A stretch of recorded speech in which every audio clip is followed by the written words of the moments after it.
Hello CG fans, in this tutorial series I will show you how to install Blender 3D and teach you the basic skills of 3D modeling and texturing.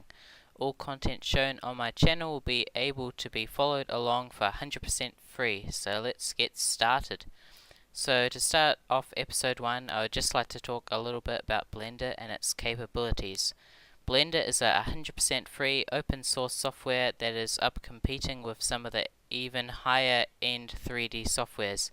Everything you make in Blender you have full rights to and can even sell commercially.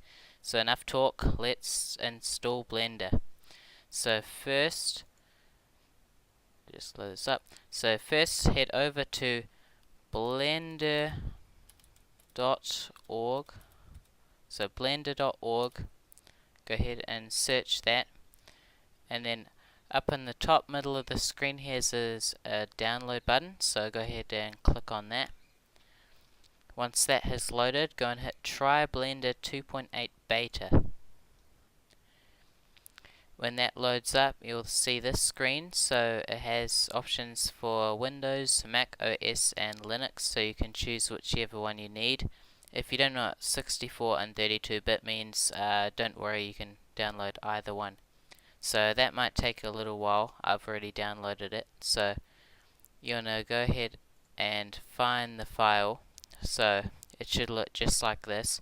So double click on it, and then you have this folder. So if you double click on that, you'll get all of these files here. So there's a lot of them. The one you're looking for, it should be an application, and it will just be called Blender. So if you double click on that, you'll have to hit extract all. So once that is extracted, you should have this file here. So you want to double click that, and you can see we have all of these again. So now you should be able to find the Blender. Double click on that. You can just hit more info and then run anywhere. It's perfectly safe. And first time it loads up, it might be a little bit slow, but after this it should just load up.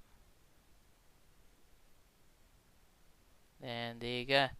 I already have some files, but yeah, it's Blender here. So that's it. In the next video I will go over some Blender basics, and we will learn how to create a basic pillar in Blender.